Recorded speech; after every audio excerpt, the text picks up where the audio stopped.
popping in and joining us, please ensure that you stay muted. That just helps to cut down on the background noise and be able to give our full attention to whomever is speaking at the time. Excellent, excellent. Thank you guys so much. So again, welcome. We are excited that you are here at the Conversations with an Expert. I am Carla Jacobs. I am with the Georgia Commission on Women, and I am the chair of Work Group 1, who hosts this program. So we are excited that you're here, and we are glad that you've come to join us today to learn more about anti-human trafficking resources that are available to Georgia educators. So thank you guys for being here. Just a couple of things, please maintain mute if you will. We also are going to try to have a little bit of Q&A time at the end. We may not. I know Tiffany has a ton of information to give us. So if we don't have time for questions at the end, we will provide contact information so that you can reach out with your question and we will get that answered for you. Just want to remind you that this is being recorded. And I really love that we're recording this one because I know that the middle of the school day is a really hard time for educators and school staff to get here. So if you guys, this will be available online on the CJCC YouTube channel very shortly, and you can share it with your colleagues and the folks in your school system. So that is that's something that will be available to you. I also want to mention a content warning here. We know that some portions of this training involve sensitive and uncomfortable topics for attendees. So please don't hesitate to step away for a self-care break if you need one. We will also post contact information at the end of this if you need to reach out for additional resources. So keep that in mind. Keep in mind that it is being recorded, and keep in mind that we need you to stay on mute. So without further ado, I am going to introduce our speaker today and let her go ahead and get started. Tiffany Sawyer joined the Georgia Center for Child Advocacy as the Director of Prevention in 2006. In her capacity at the Georgia Center, Tiffany oversees the center's statewide abuse and exploitation prevention initiative, which has trained and educated almost 200,000 adults. Prior to her work in Georgia, Tiffany worked at Darkness to Light, where she assisted in the creation of the Stewards of Children training curriculum and helped to launch the program on national and international levels. Tiffany has developed numerous training programs on mandated reporting, abuse prevention, trauma-informed care, adverse and protective childhood experiences, resiliency in children, human trafficking, and child protection policies, and has conducted over 500 trainings and presentations both nationally and internationally throughout her career. So we want to give Tiffany Sawyer a huge welcome. And Tiffany, I will turn the floor over to you now. So don't forget, Erica muted all of us at the beginning, so you may need to unmute yourself when you come in. I think I got it. Can you guys hear me? We can hear you, Tiffany. All right, great. And can you see my screen okay? Yep, we are all good. Awesome. Wonderful. So good to see everybody today. I really appreciate you all attending. I would love if I could just get very briefly in the chat, if you guys could share what profession you're in or what sector, if you guys are from education, social services, nonprofit, something like that, just so that I can get an idea of who's in the virtual room with us. And that will just help me know where you guys are coming from. And then if I can answer any questions, I'll know more specifically. Okay, great. We've got family connections, education. Don't be shy. Feel free to put all of your stuff in. Great. Oh, excellent. So it looks like a lot of you are either part of education, part of the school systems, or you work tangentially with schools or work more in the community, which is excellent. So I will help, I will try to tailor this information towards that lens, just so you guys know. And I also want to share that this is a sneak peek at this information. So this has not been information that has been publicly released yet. So you all are some of the first to get this information. So pat yourselves on the back for being here today and for being a part of this. Okay, so what I will be sharing with you all today is information about our state's technical assistance resource guide and the second version of that resource guide. I'm going to call it the TARG for short, but what that TARG stands for is Technical Assistance Resource Guide. Who is familiar with the original TARG? Has anybody read or just heard about the original Technical Assistance Resource Guide? Okay, I see Michaela. Thank you, Michaela. Susan, you can type it in the chat, yes or no, because I can't see everybody's faces, but oh, thank you, Carla. Yes, it's fabulous. Okay, great. That just helps me get an understanding of where you guys are at. So, the Human Trafficking Task Force, I actually used to serve on the Human Trafficking Task Force with CJCC years ago, and that is work group 2, the youth aware and safe work group of the task force is who developed the original TARG. It's a 152-page document that was published in 2017, and this was prior to the passing of Aaron's Law.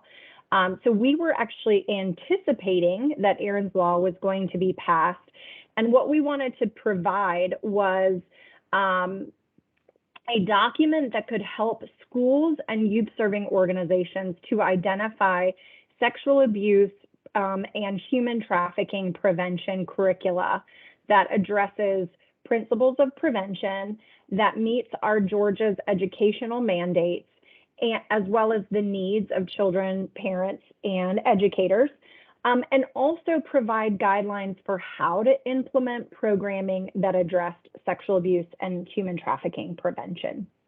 So the contents of the original TARG that were published in 2017 are still very much so relevant today and can be used as guidance, but we wanted to update that information, and especially because we've had new laws presented in our state and passed in our state, and update that information.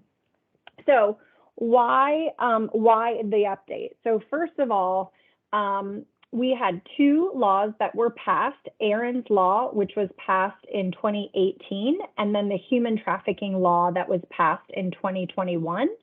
And I'll go into more detail about what those laws require. So we had mandates that were in place that we wanted to make sure that we were adhering to. We also had new health education standards that were updated by the Georgia Department of Education and the State Board of Education, and those were passed in 2022. So not only do we have mandates for schools, but we have new educational standards that schools have to follow. So we wanted to ensure that our information was relevant for that. We also nationally knew, because human trafficking was becoming more and more talked about with youth and with adults, there were new prevention education programs that were being developed and that were available across the country. And so we wanted to be able to review those programs and see what works, what's quality, what doesn't work. And then we also had received requests from educators and lots of schools on what are some best practices in implementation. They had started to implement programs, and they needed some more guidance around how to do that effectively. Lastly, the other thing that I like to share is some research that came out from Dr. David Finkelhor. He is the preeminent researcher in the field of child sexual abuse and exploitation. And his findings show that universal, so universal meaning widespread, not focused on at-risk youth or a specific population of youth, but universal to all youth, that universal prevention education is extremely effective in abuse reduction. And so the research shows it has to be a quality program. And so I'll go into details about what quality means. But it found that it increases disclosures of abuse, that it stops abuse from happening. It reduces students' blame, shame, and stigma around abuse and exploitation. And that 70% of youth reported finding the information that they learned through this programming very helpful, not only in abuse prevention, but just in day-to-day life. So those were some of the reasons why we felt it was necessary to update the 2017 guide. We also had a thing called COVID and wanted to account for that. And so we've gone around in this process again. So let me tell you all a little bit about the two laws that were passed. So first, Aaron's Law means we need to teach child sexual abuse prevention education in grades kindergarten through 9th grade. So this was a revision to the code section 20-2-143. And this was part of the sex education and AIDS prevention instruction. So this requires all schools, not just public schools. This includes private, parochial, any kind of religious school and public schools, to provide child sexual abuse and assault prevention education in grades kindergarten through 9th grade. And there are 3 parts of it. So the annual age-appropriate education, so that means every single year in grades kindergarten through 9th grade, children should be receiving this education. It also requires that professionals in schools, so teachers, school social workers, school counselors, anyone within that building should be receiving education on sexual abuse and assault awareness and prevention. And that goes a little bit beyond mandated reporting. I think most schools do a good job of mandated reporting education, but this is specific to sexual abuse and assault awareness and prevention. And then lastly, the requirement is that anyone who's going to be delivering these programs to students, they are also required to receive education on how to implement these programs with best practice. So 3 parts of this law were in place. Secondly, we had the human trafficking law that was a part of HB 287. This was an amendment to Title 20 regarding competencies and core curriculum to include human trafficking awareness for grades 6th through 12th. And this was within the course of instruction regarding health education. So within their health class in grades 6th through 12th, they should be receiving information on human trafficking prevention. And so you see the overlap there between grades 6th through 9th grade. Both Aaron's Law and this human trafficking law are part of the requirements for those students and those schools that provide those grades. In addition to the human trafficking law that was passed, this one was passed in 2021, we also had an additional layer to this where the Board of Education, the State Board of Education, created some standards around human trafficking prevention. And so they created a rule that provided guidelines on how to implement this, basically applied in practice in schools.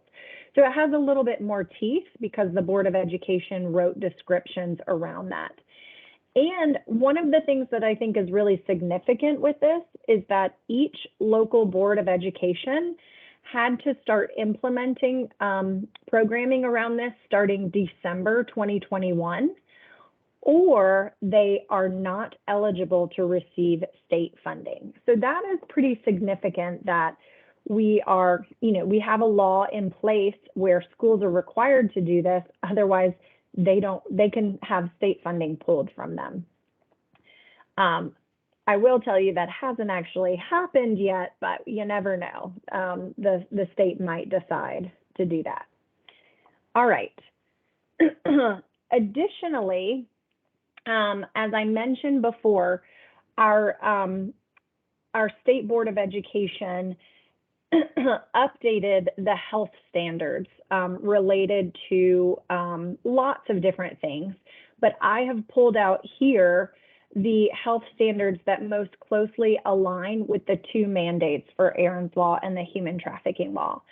The Department of Education aligned our Georgia state health guidelines with federal guidelines as closely as possible. However, we still have abstinence only language included in our health standards.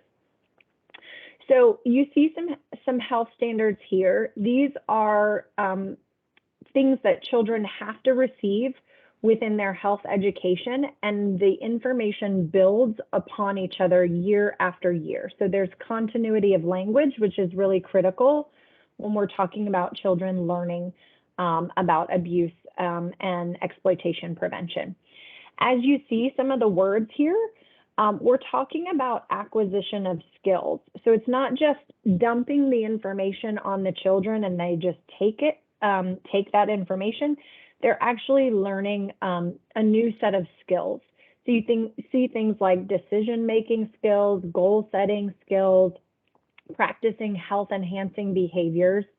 And so these are the updates specifically around grades 6 through 12 related to human trafficking. So I just think this is really interesting. So again, we have 3 pieces here that are requiring schools to change how they're implementing: the 2 laws and then the update with our health standards at the state level.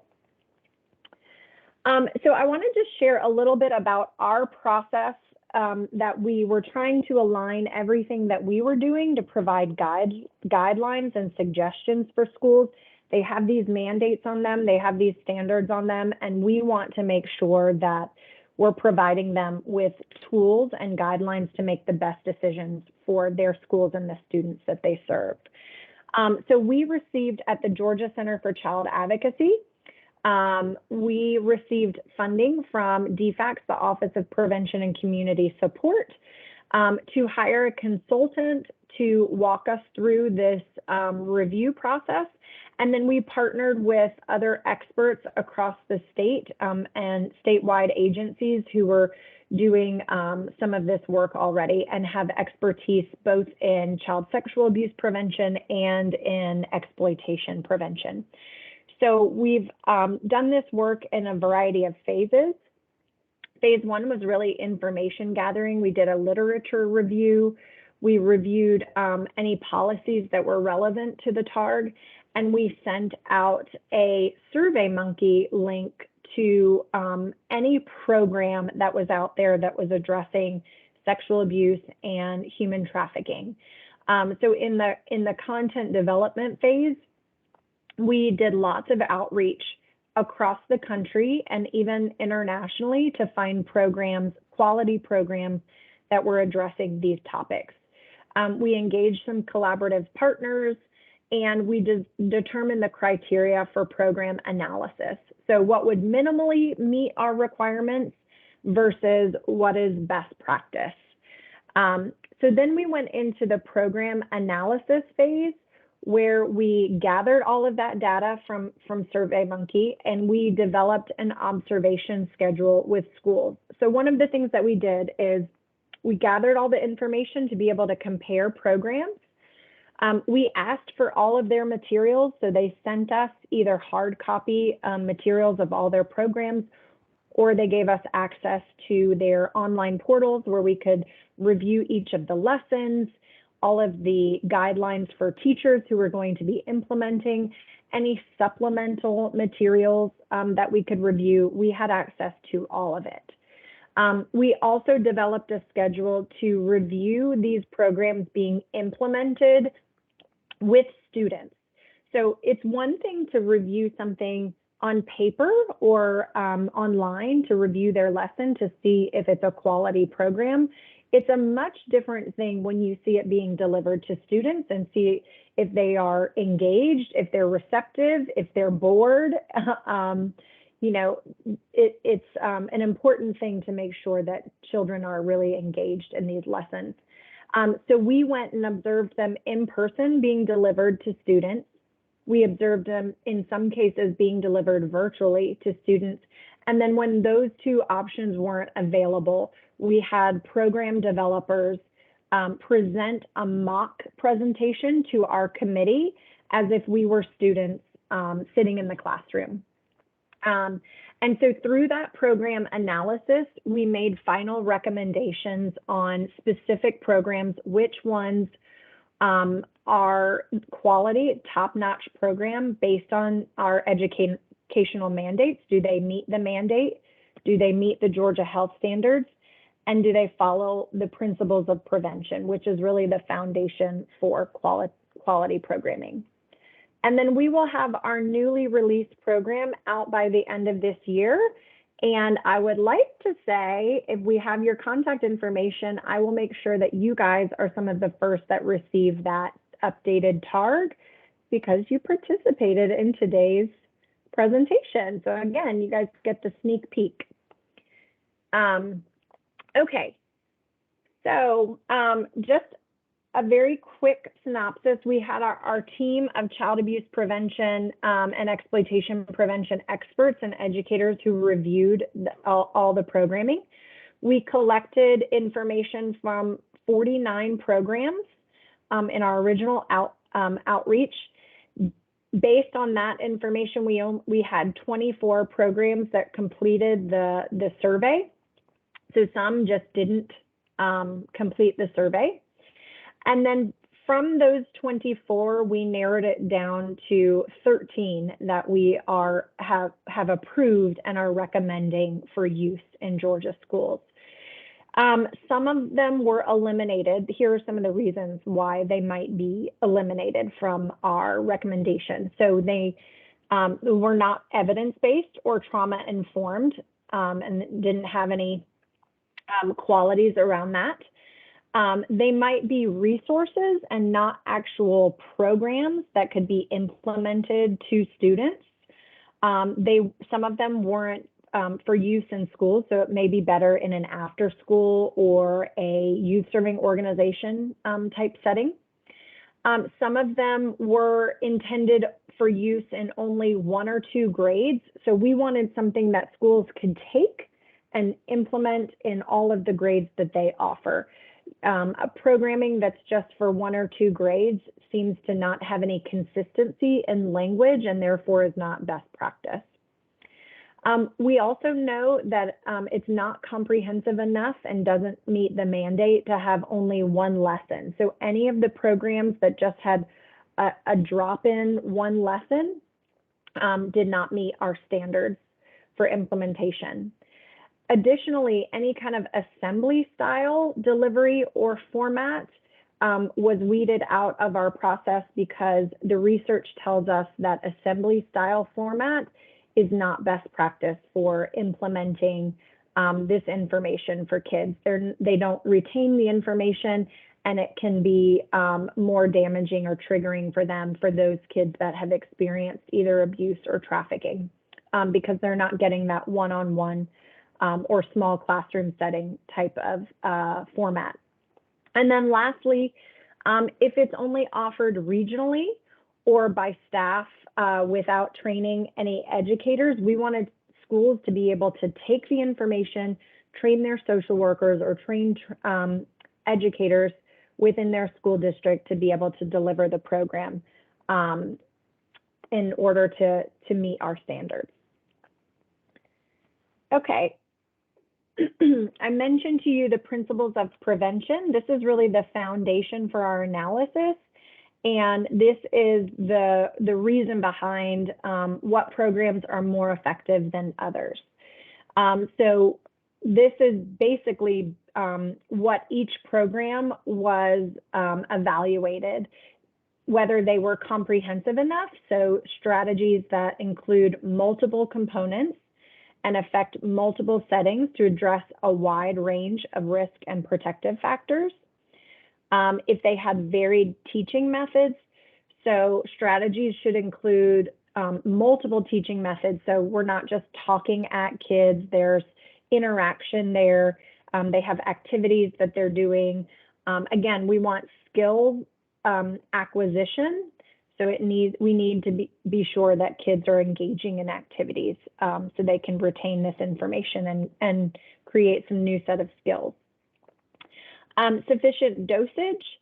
So participants need to be exposed to enough activity where they're really getting this information and it's sinking in. So as you heard me say before, a one lesson drop-in is not sufficient for this information. It has to be theory-driven and evidence-based, so prevention strategies should have a scientific justification for why they're incorporated into the program. It has to build positive relationships. So a lot of the programming talks about finding safe adults.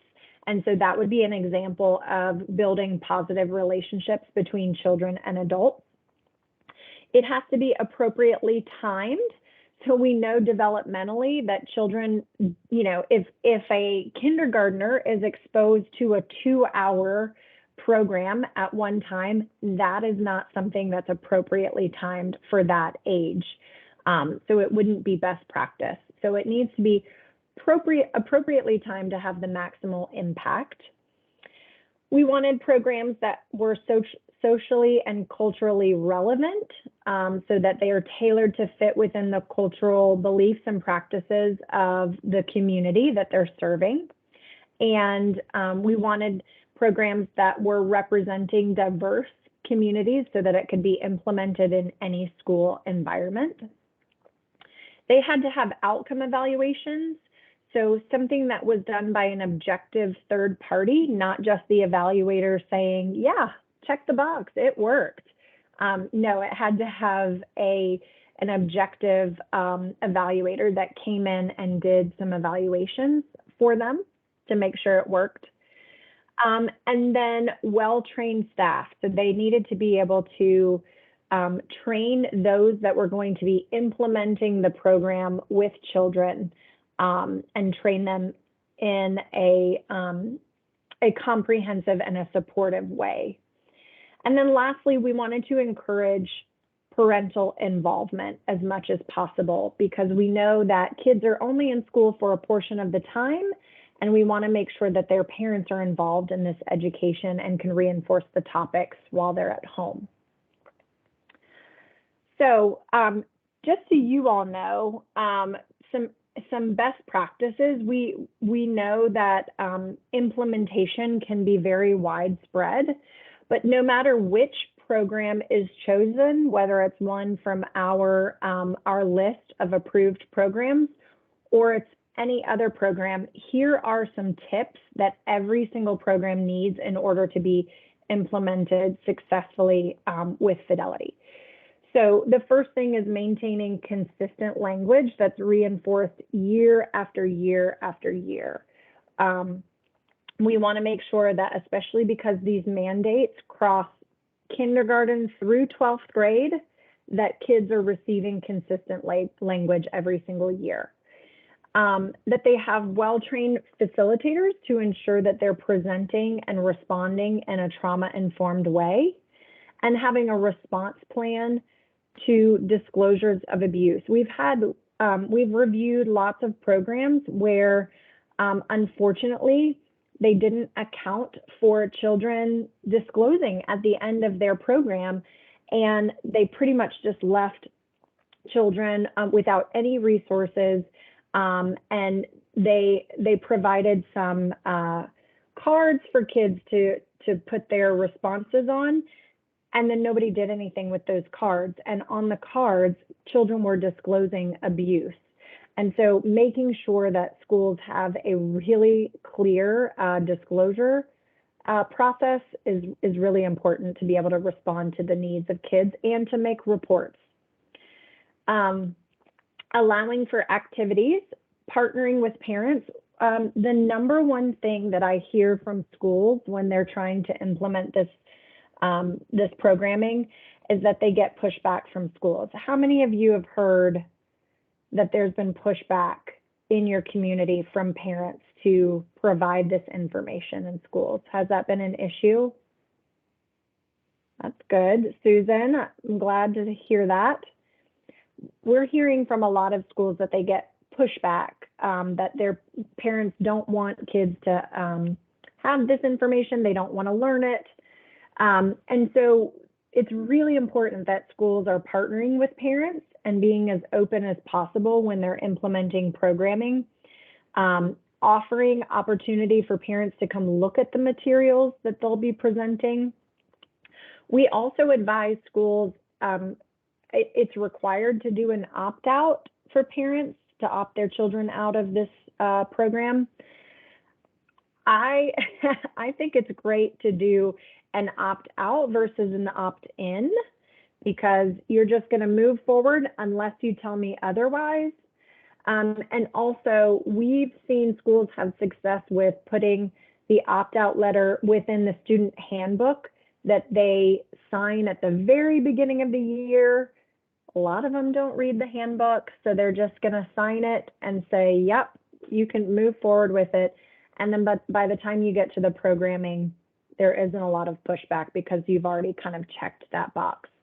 But if we can send information home to parents about what's going to be covered, that can be really helpful at kind of reducing some of those myths around the fact that we would be scaring kids.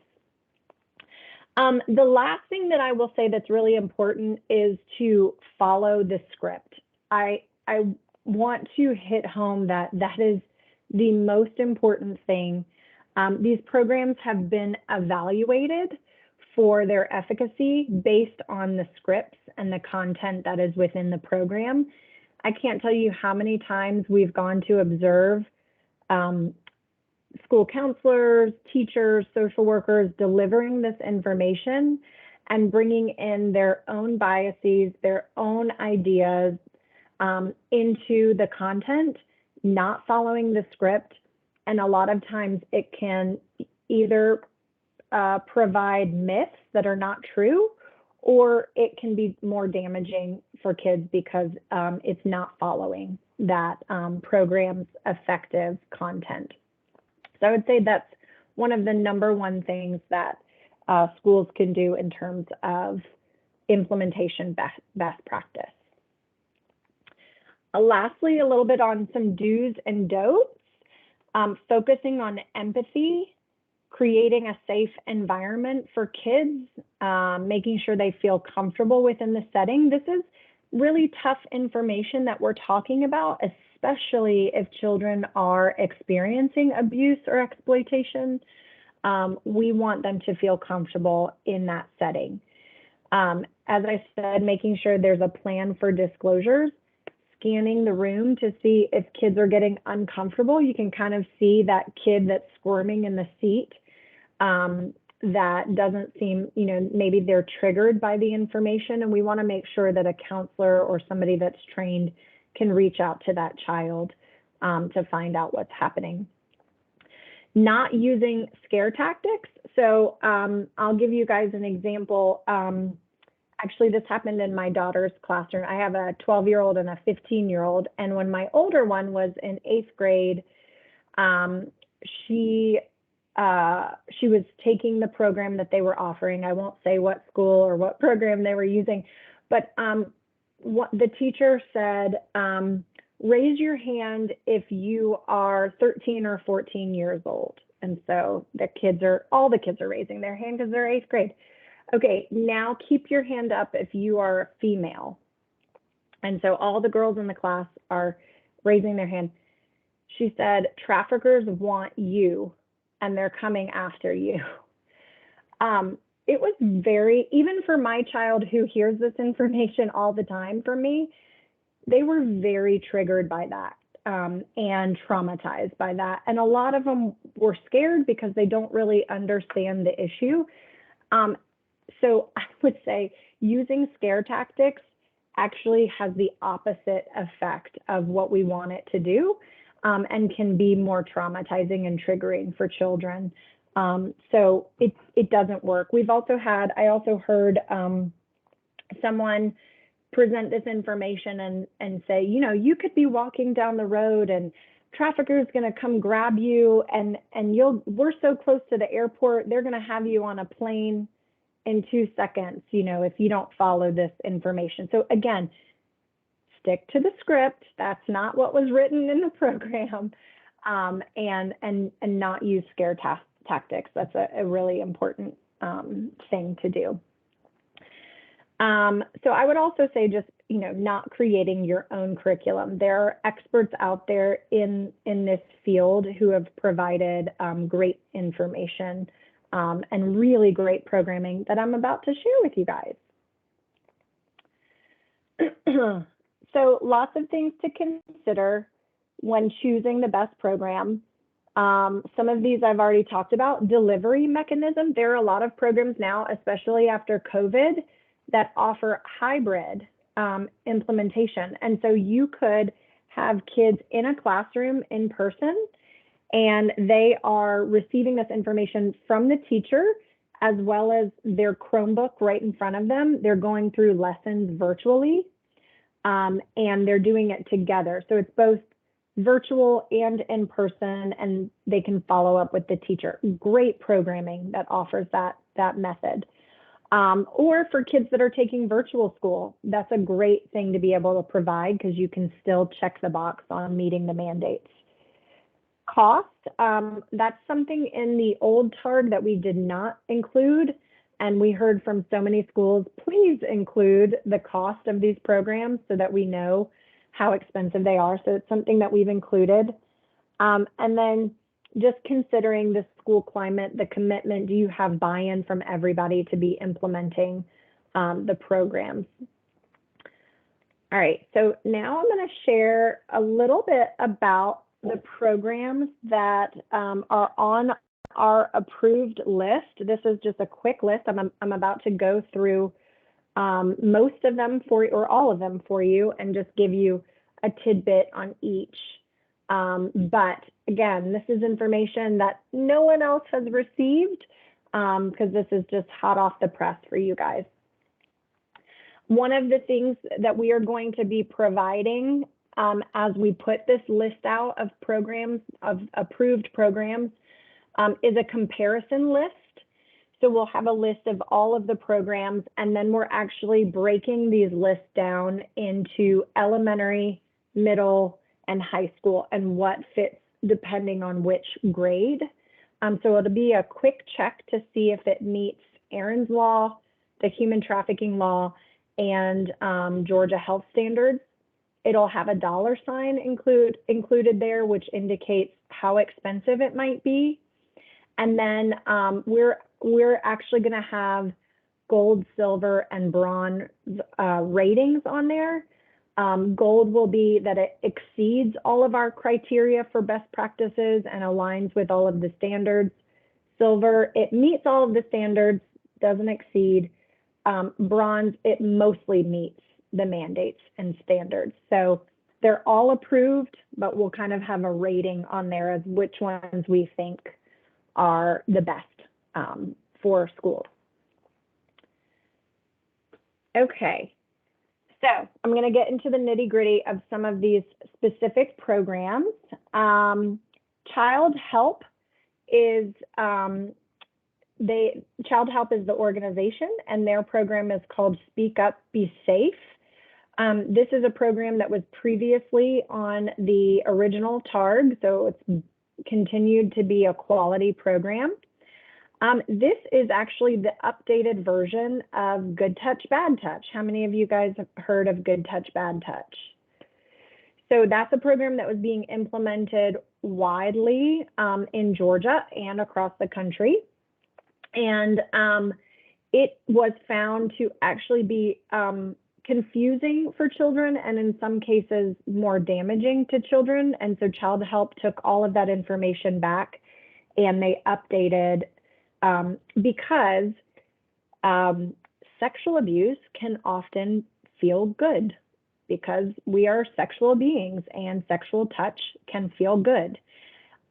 Also, when you're being sexually abused or exploited by somebody that you love, it could feel like good attention, even though you know as a child that that isn't right and it's not what's supposed to be happening. So it can be very confusing. So if you know of any schools currently using good touch, bad touch, please tell them not to use it anymore, and that Child Help has updated that curriculum, and it's now called Speak Up, Be Safe. So I'm going to show this video real quick.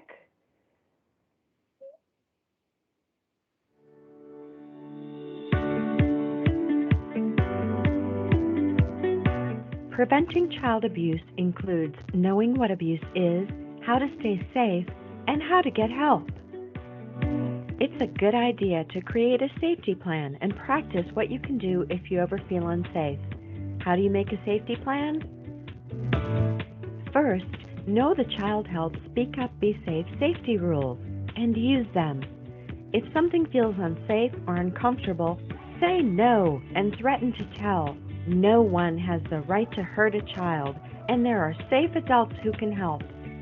Second, know where to get help. Identify your safe people and know resources where you can get help, like the Child Help National Hotline. And third, know how to alert others. For example, have a family safe word, and know the hand signal for help when you can't make a call or go to a safe adult. Visit speakupbesafe.org to learn more.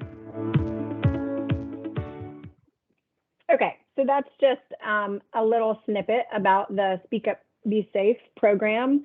As you can see, they have some diversity in there. You saw a child in a wheelchair, so it shows some representation of different groups, which is great. That's one of the good things about that program. This one is grades kindergarten through 12th grade. So a school system could implement this program and check all of the boxes for all of the mandates. They have a new add-on module for human trafficking grades 7 through 12th grade. I imagine schools could probably use it for 6th grade as well, so in order to meet that human trafficking law. They also have, as you heard mentioned in the video, a national helpline. And actually, this helpline is used most often by children. They call in, they say they've been abused. It's 24-hour support and text, and it's been very effective. So this is a program that's been used widely in the state of Georgia, and it's one that we highly recommend just because they continue to update it. And they obviously, since they changed from good touch, bad touch to Speak Up, Be Safe, they listen to the feedback and the research, and they've been able to adapt their curriculum. So the next one is the Healthy Relationships Project. This comes from Prevent Child Abuse Vermont. It is available in Spanish as well. This one is grades pre-K. Actually, they have a pre-K one. I didn't include it on the slide here because we don't have a mandate for pre-K, but it's a good thing to know. They are pre-K through 8th grade. So this one only goes through 8th grade. It does not address the human trafficking law, but it does meet Aaron's Law and the health standards. There are 6 lessons in the pre-K through 2nd grade, 10 lessons in the 3rd through 6th grade, and 10 lessons for their safety program, which is 7th and 8th grade. So the only thing with this one is that if you're trying to meet Aaron's Law, it does not have a 9th grade lesson. So it would not meet that standard K through, Aaron's Law is K through 9, so it would not meet it for 9th grade. I will say some pros and cons. Some pros, it's currently being researched through the CDC.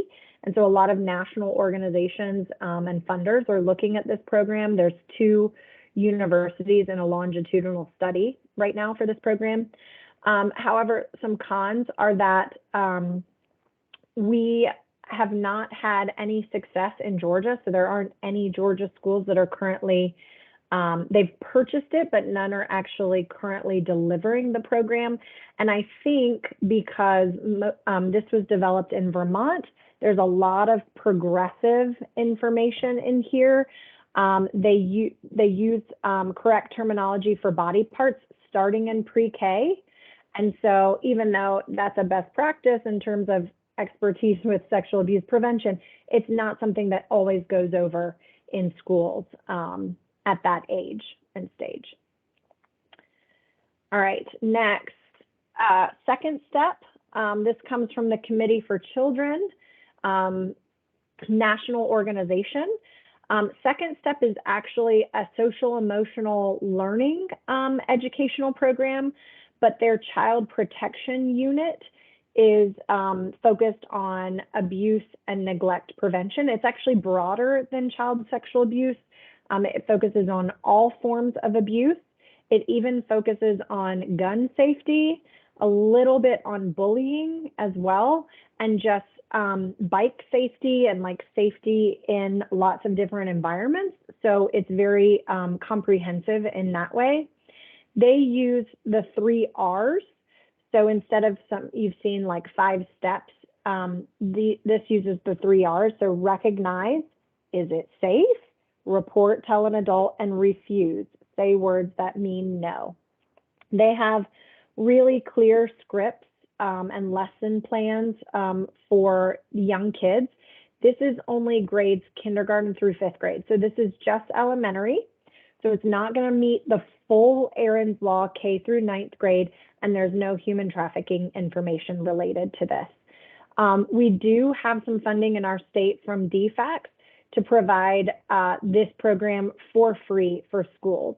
So there is a perk there, but the developers have said that they need to do some updating of this curriculum. Next, I will say for elementary age, this is, again, this is Tiffany Sawyer saying this. This is my favorite programming, just because I've seen some really good feedback around this. This gets updated regularly. So every single year, they're getting feedback from schools, feedback from educators, and they update it based on that information. This meets the entire standards because it's kindergarten through 12th grade. Theirs is broken up into 2 programs, Child Safety Matters and Teen Safety Matters. They have their 5 steps, and they cover all forms of abuse. You see exploitation, trafficking. They even have bullying and cyberbullying. And then they've also introduced a new program called Mental Health Matters. So for those schools that want to just add on that mental health matters piece, it would address suicide prevention and making sure that kids are feeling healthy in their mental health. This was actually reviewed and updated and evaluated by Georgia State University. So we had some input, even though this program comes from Florida, there was some Georgia evaluators that helped make this program even better. And a lot of schools in Georgia helped with that evaluation. So this is being used currently in 41 Georgia schools and some other organizations outside of there, like child advocacy centers, are helping to implement the program with their school system. It's super interactive too and fun for the kids. They get all excited about it. There's videos that are a part of it. This program, Think First, Stay Safe, it was developed by Child Lures Prevention. This is an evidence-based program that is pre-K through 6th grade. The reason that I put K through 5 here is because most of our schools are K through 5, and so most of the middle schools wouldn't implement something just for 6th grade. So we've got K through 5 here really. They do not include anything on well, let me take that back. They have some information on human trafficking, but our committee determined that it was not sufficient enough or accurate enough. And so we do not recommend it to meet the human trafficking law. There are some scripted lessons within this program One thing that we felt like they didn't have was their visuals didn't really depict a very diverse school community. And so it was lacking some with some of that diversity or cultural representation. They do have a digital license, and they cover all forms of abuse and bullying. Protect Yourself Rules. This is a completely free resource. It's online only, and teachers and schools can download this program online. They can download some scripts for teachers to use to implement this program. And they also provide some guided discussions. So there's some interaction there between the teacher and the students, completely free and online. They have video segments for all of this, so it is cute and engaging for kids. However, they do not have, even though this goes from kindergarten through 11th grade, not sure why they didn't just add 12th, but it's kindergarten through 11th grade, they do not provide human trafficking information. So it wouldn't meet that standard there. But there are a lot of schools that are implementing this in Georgia. And if any of you are connected to the Boy Scouts or Cub Scouts, they also endorse this program and utilize it with some of their scouting troops. All right, this program, 3 R's, rights, respect, and responsibility, is kindergarten through 12th grade. This is being implemented in the state of Georgia by staff from GCAP, the Georgia Campaign for Adolescent Power and Potential. So therefore, because their staff is implementing it, and when I say implementing it, they're training teachers on how to deliver it to their students. Because they're doing that, GCAP is doing that, it is a free program because they are covering all of those costs. So that's a perk. This 3 R's program is through the human sexuality curriculum. So it also covers sex education if a school wanted to kind of check the box on their sex education and their Aaron's Law and human trafficking law. They could do that. It covers both Aaron's Law and human trafficking. There are 40 to 50-minute lessons per grade. There's some sample lessons that are provided if schools just want to take a look at it.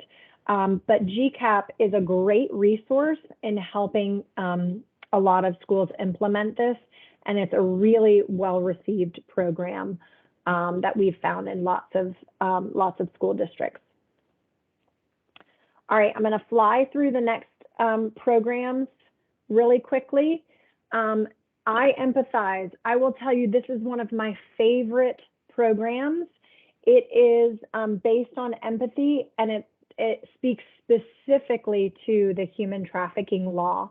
It is a lesson-based program that can be utilized online, virtually. There's videos.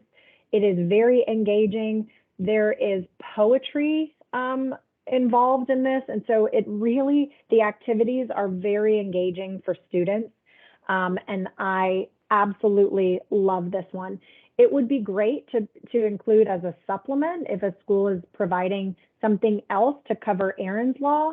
They could just sub this right in to cover the human trafficking law on top of it, because it is a fabulous program, one of my favorites. Don't have time for the video, sorry. I'm happy to share it with everybody later. Keeping Kids Safe from Health World, another Aaron's Law specific program. They only have K through 8, so this one doesn't have a trafficking part of it, but it's a digital program that is, this is one of those hybrid ones that I was talking about. You can go online and kids can be on their Chromebook. So it's digitally facilitated, and then the teacher stands in the front and they can do activities together.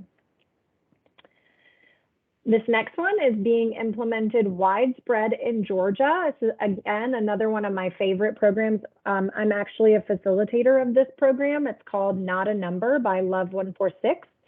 It is a trafficking specific program, so it addresses both sex and labor trafficking, very comprehensive in terms of addressing human trafficking, and it is grades 6th through 12th grade. However, I will tell you, we have mostly only used it in high school because it is a little bit of mature content, and I sometimes think the 6th graders are not really ready for that information. But this is something that's being used widespread, and the Georgia Center, Children's Healthcare of Atlanta, GCAP, we all have trained facilitators. So if somebody's interested in getting this program implemented, we can help with that. Just a few more here. Protect 3 Strands Global. This is a skill building program. It is great because it provides information on both human trafficking law and Aaron's Law. It's K through 12. They have great supplemental training for adults. This is reviewed very highly from the Office of Trafficking in Persons. So that is a good gold seal of approval from a national organization for this program. But there are 2 lessons per age group for the students, grades K through 12. So an excellent choice. Safer, Smarter Schools. It's a cutesy program. It's K through 12th grade. I would say it is probably best implemented in elementary school because they have lots of animation. And sometimes that doesn't really go over very well for older kids in high school. And it also does not address the human trafficking law. So this one would only be for Aaron's Law, and it can be adapted for virtual delivery. Currently, we don't have any Georgia schools using this one, but it would be a great implementation for Aaron's Law. All right, this is the last one, I think. Stay Kid Safe, grades kindergarten through 5th grade. It is a great program for Aaron's Law, no human trafficking portion here, very age appropriate, and it is an evidence-informed curriculum. And it has been utilized widely across the country, but not here in Georgia yet. All right, I'm gonna go ahead and wrap it up there because you guys have seen all of the programming. I'm happy to share any more information should you need it, the video, and then as the TARD comes out and we have all of these resources available, happy to share that. Here's my contact information. Awesome. Thank you so much, Tiffany, for your time and for sharing information on all these resources. And I was taking lots of notes here on my end, and I'm meeting with my school superintendent in a couple of weeks. But we appreciate the knowledge and expertise that that you brought to us today. Thank you so much for coming. I will. We have a question. Can you pop the resource slide up again? And I'll just talk over that for our next little bit. We do have one more speaker I want to give 2 or 3 minutes to talk about some work that the statewide Human Trafficking Task Force's Work Group 4 is doing. So I would call to the floor Michaela Dittman, who is with the Paulding County Child Advocacy Center, and she's one of the chairs of Work Group 4. So Michaela, if you want to unmute and give us a little bit of information on the modules you guys have been working on. Absolutely. Thank you so much, Carla. And I will be quick, you guys. I don't want to take up too much of your time, but in addition to all these amazing resources that we heard about from Tiffany, the Work Group 4 of the Human Trafficking Task Force has developed a curriculum for trafficking prevention. It is a 4-module sort of format. Each module addresses a different component. So the first module being the basics of human trafficking. What are the terms that we use? Why don't we use other terms? How does grooming happen? Things like that. The second addresses social media and how to stay safe on social media and how traffickers may use social media to target victims. The third addresses culture and how our culture can sometimes work to desensitize us to issues of human trafficking. The purpose of which is not in any way to demonize certain shows or brands or types of music, but just to raise some awareness as far as how those elements are kind of included into our culture without even our noticing sometimes. And then finally, the last module discusses how to identify a safe adult. So we kind of realized throughout our whole presentation, we're telling kids, tell a safe adult, tell a safe adult. But we've piloted our program and realized some of our youth that we're speaking with don't necessarily know off the bat what a safe adult looks like. And so we go into kind of some of those safety things, how to keep yourself safe, how to identify someone to tell, and how to report if you are someone that you know is experiencing trafficking. Um, it is currently only being facilitated by members of Work Group 4. We're actually currently working on a guide for training trainers. And our vision is to have actually some peer ambassadors that will work with us to present the modules to other groups of students and kids. And it's available completely free, can be done in a fully in-person, fully virtual, or hybrid format. And so if you guys want some more information, we would be happy to connect with you, give you a little bit more background, show you some of the slides and what we're looking at. The age range typically is about 12 to 17. I think it theoretically could be appropriate for 6 through 12, but as Tiffany was saying, sometimes those sixth graders are just not quite ready for some of those more intense conversations that are a part of our training. So we just try to talk with whoever wants the training presented to get a feel for what their audience is going to be. But it's very interactive. We've had some really good positive feedback from youth and organizations that we've been able to present for. So just reach out to us if you guys are interested in more information or potentially setting up a training. Like I said, completely free, and we'd be happy to come to you. So my information is up on the slide, as well as Kathy, my co-chair of Work Group 4. So please reach out if you guys have additional questions. And Carla, thank you again for giving us the time. You're very welcome. We are appreciative of all the work that you guys have been doing on the statewide human trafficking task force as well. We are a very collaborative group, and we appreciate you guys jumping in with us today.